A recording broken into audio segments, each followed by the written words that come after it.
Hello everybody, Michael here for Tactica Imperialis with an Age of Sigmar video.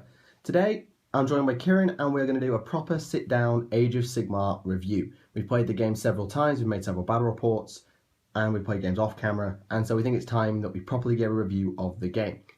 I want to start this with a disclaimer. This is just our opinion. We've not been asked to make this video by anybody. It's just our opinion. If you disagree with that, that's absolutely fine. Just make sure to let us know in the comments and we can have a proper discussion. Be respectful to us, be respectful to others, and we'll be the same to you. Just because we had a comment on one of our Age of Sigmar videos basically implying that GW had paid us to make that review. I wish. Yeah. Yeah. Anyway, so I think we should probably start by addressing the elephant in the room. The points, or lack of points, in Age of Sigmar. And the inherent game imbalance that can create. Is it really an issue? I'm still not entirely sure.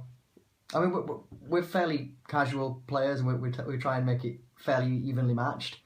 But I suppose if you were playing against someone that didn't want to, then it would be a problem. But, you know, play against people that want to have a laugh rather than want to win. Yeah, I think that's... And some would say, well, sudden death exists. With sudden death in the game, you can just take whatever you want and one player will still have a way around. But I don't think sudden death is that strong. Nah. Well, it's good. Like, the easiest... I think the strongest one is Endure. Because you pick that, you've just got to have something alive, and you can usually try and manage that, but it all depends on the way you play it. Because if you play something like grab a terrain piece and play an army like Stormcast Eternals, who can equivalent to Deep Strike, and then get into a position to grab an objective piece. Well, you can pick the turn you land on, can't you, with Stormcast? You can just pick turn 4. I win. That's with their formation that's made of the components of the starter box, but they have got mobile units, and they are reasonable. I mean, they're not actually that strong. Both of us played them with me with my high elf, Kieran with his ogres, and we both beat them.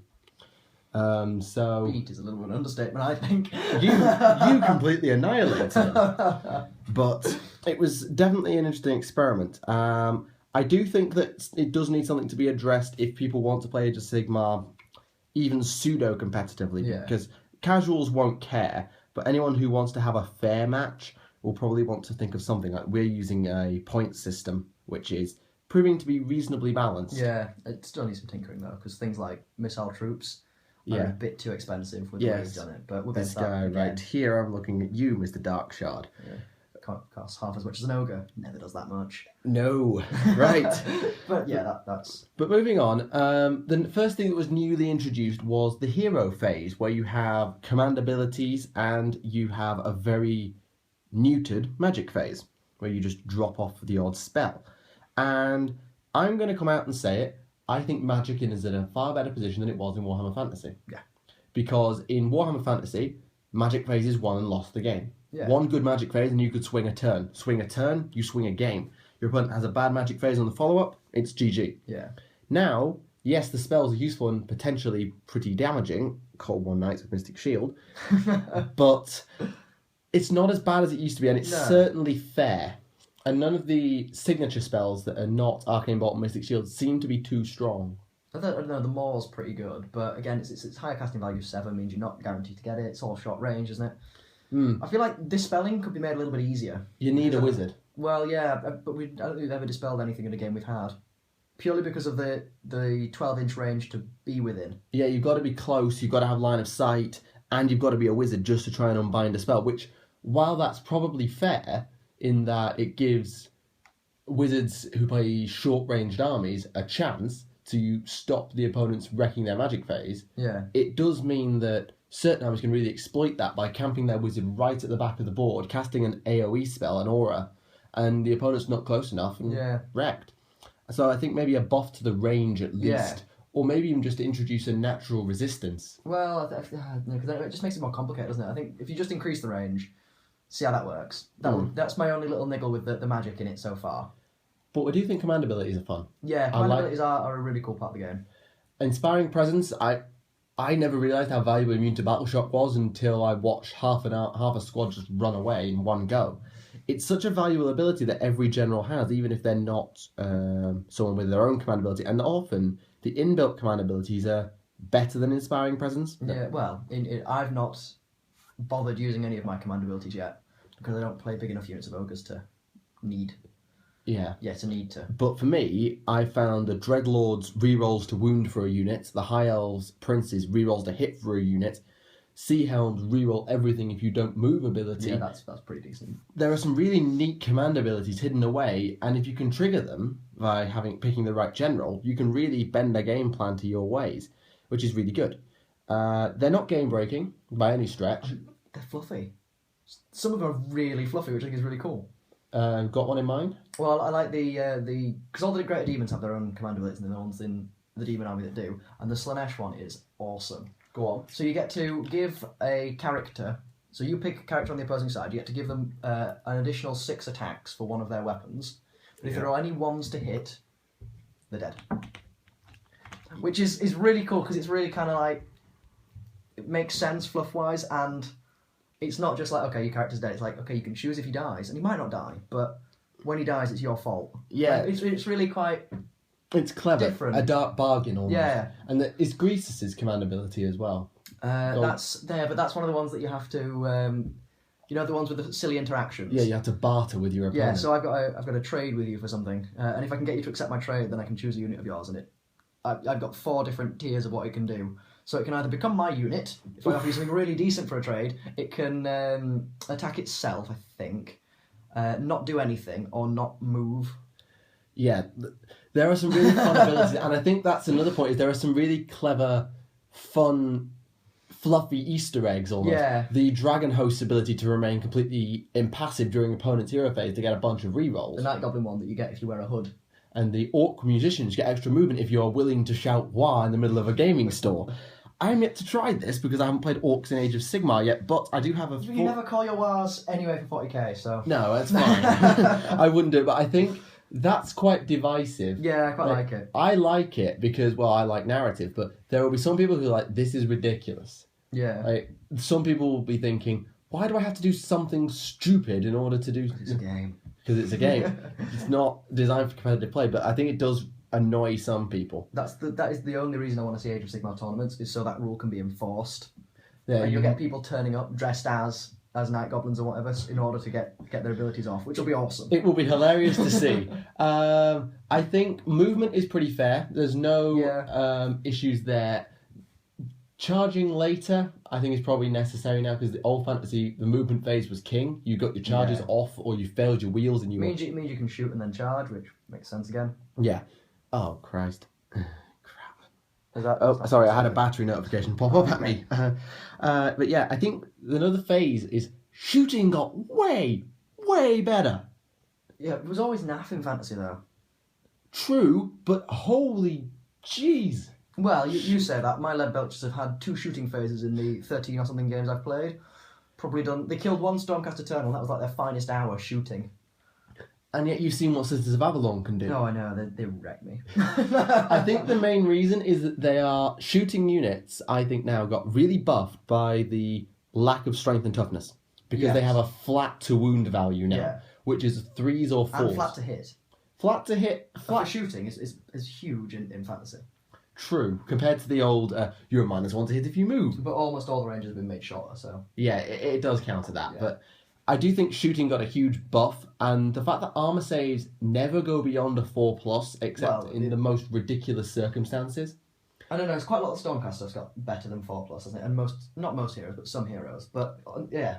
The majority of saves now don't go beyond a 4+. It's not like, I'm going to shoot your Chaos Warriors, they have a 3+ save. Yeah. That's gone, and that's made... Probably would. Well, yeah. But terrain also is now a lot fairer. Yeah. Instead of being a hit modifier, it's a save buff, which can be countered by rend. Yeah. Which is a really neat mechanic.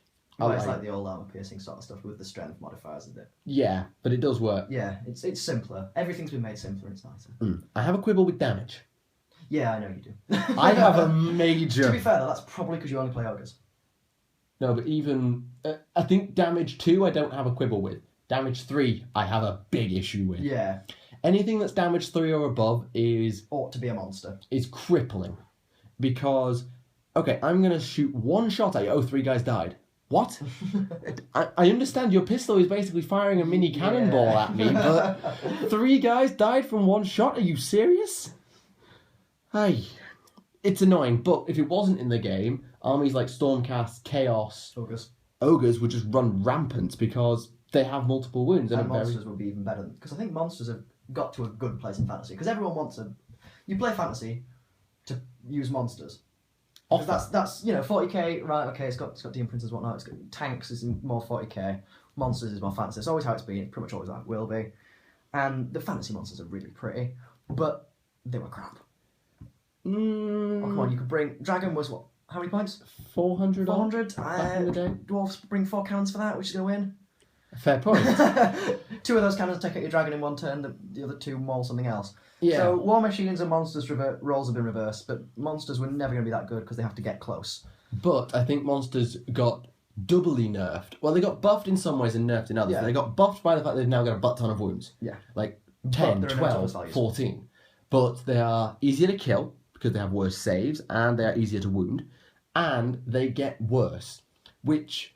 It's a cool mechanic. It's a fantastic mechanic. But if you get stuck by one bad round of shooting, you are dead, basically. Unless you have a wizard that can heal you, and they're very few and far Well, it's like between. what we're saying with your phoenixes, if you were to bring them. The Flamespire Phoenix, yeah. If you drop it down to 1 wound, it's not going to regenerate, and it's not going to do anything either. So it's a much safer state than having it pop back up with 14. Yes, because Phoenixes, for those who didn't know in High Elves, can come back from the dead. On the 4+. Yes. But there are some units that do that anyway. I faced the Green Knight. I faced the Green Knight from a Bretonnian army, and I killed him in 2 turns. Oh, he's back, right behind my war machine, and now my war machine's dead.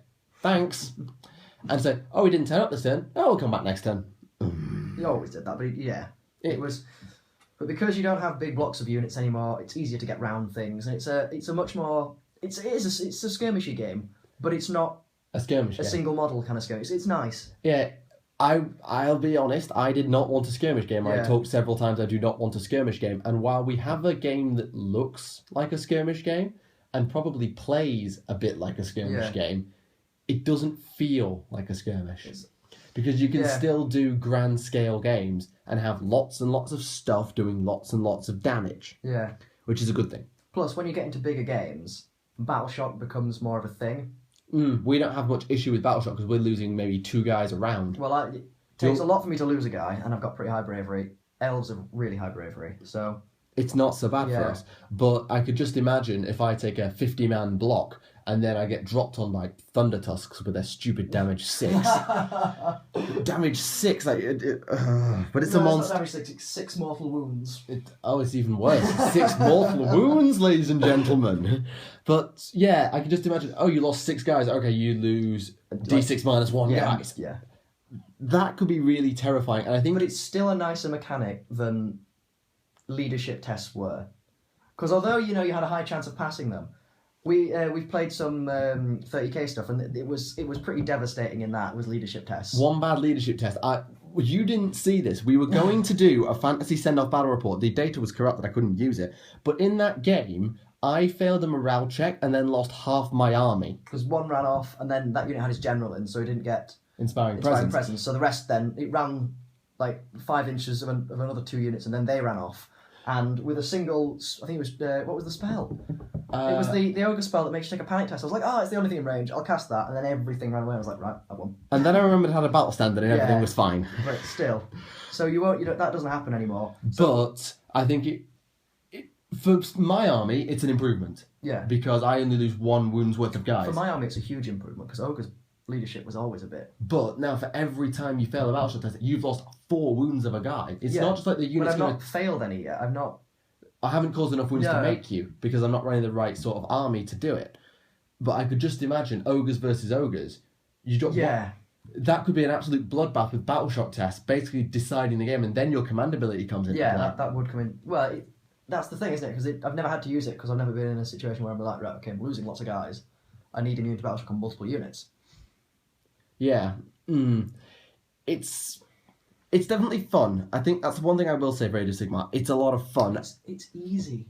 It's a really pick up and play kind of game. Because when we played against the Stormcast, the person who was playing them had never played them before, and within 2 games, he knew his war scrolls. Yeah, it's that easy. It's like, okay, they're hitting on 4s. Right, they're always hitting on 4s. Don't need to check anything ever. Yeah, it's dead simple, which I think is the main reason why GW partially did it, other than the fact that fantasy was having its issues. Fantasy's issues were it was bloody complicated. Touche. And simplifying the game has definitely helped, because now, when we have to toss up, are we playing 40k, AOS, even 30k now, it's a lot easier if we've got like, an hour and a half? Yeah, it's like, we'll play Age of Sigmar, because twice. we could even play it twice, because it's just so much faster than 40k. That's the other thing though, because since it came out, at the shop in town, never seen anyone play Fantasy. There was the one guy that had a Brett army that kept saying, "Oh, I'll bring it in," but he never brought it in because it wasn't fun to play. He did bring his Brett army, you then kicked my ass. Yeah, but that was only with Age of Sigmar. Yes. You know, we never played him Fantasy. I never played anyone. No, there was a Vampire Counts player there as well who had a zombie dragon. I really wanted to face that, but... Yeah, but more people seem to be playing it. And, you know, lots of people that we know are interested in getting into it. Yeah, I think... It's more accessible. One thing that we did... I think this is something we said about Fantasy 9th was, if we don't like it, you can just go back. I've not wanted to play an old style fantasy game. But the other thing is, even everyone who hates Age of Sigmar is not playing 8th edition. Yeah.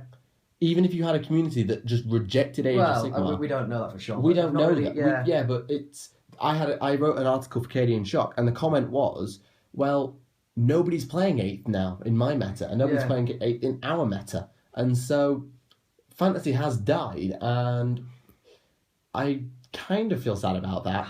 But...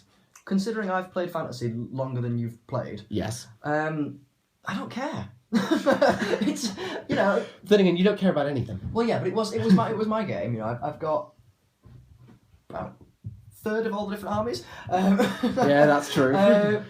And, you know, it was great fun, but it was a lot of effort. It was. I had something in my head as well. I was just about to say it, and now it's gone out of my head again. The lore. Now, Fantasy's lore, I'll be honest, was brilliant. Yeah. And a lot of people were annoyed at the death of Fantasy, probably from the story as much as anything else, because the Chaos Always Wins thing probably got a lot of people. But it didn't win. Well, they did. What is this then? This is the world being reborn. Well, that's Chaos not winning then, is it? But in that... I remember reading this on 1D4 Chan. In End Times Kane, it's basically stated that Chaos will always win and the world will be reborn again. Yeah. And that's exactly what happened. Well, that's kind of like Games Workshop embracing the circle of life. But yeah, I think the lore with Age of Sigmar, while it's still obviously under development and I can't judge it completely, the backstory we have seems a bit derpy in places. I just don't really let me explain this. Okay, so Sigmar is the one that survived. He remade the universe, yada yada yada. Grimnir, the dwarf god, is Gotrek from Gotrek and Felix. Oh, well, that was interesting. Tyrion survived. Yep. As he's an elf god now. He's one of the gods, as is Malerion, aka Malekith. The incarnate of beasts, a god now. I'm not sure. Gork and Mork are now Gork and Morka. Oh yeah, that's the one. They're now just fused into one god. Nagash is the one true god of death.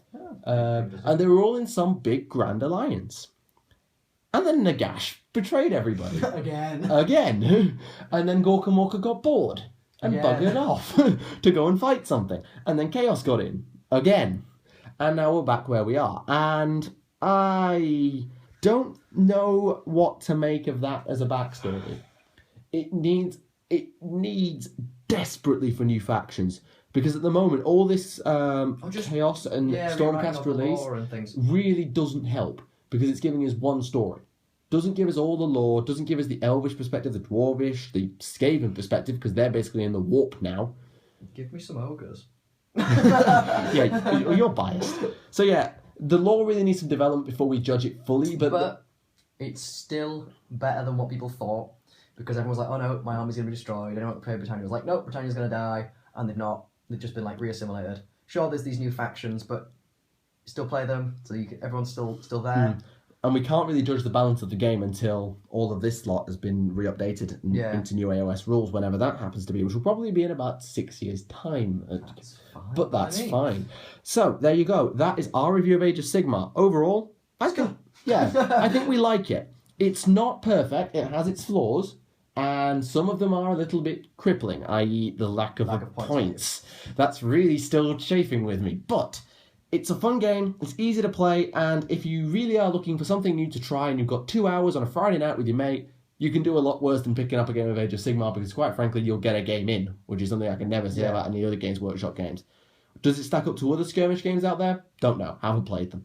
So there you go, that's our review of Age of Sigmar. Hope you liked it, and I'd love to hear your opinions in the comments below. And the models are fabulous. Yeah, we'll go there. The models are fabulous. So there you go. Thank you very much for watching. I hope you enjoyed it. I'd love to hear from you in your comments. Leave them down below and we'll have a discussion with you. Just be nice and we'll be nice to you. Thank you very much for watching. My name is Michael for Tactica Imperialis with Kieran. See ya. And we'll see you all again.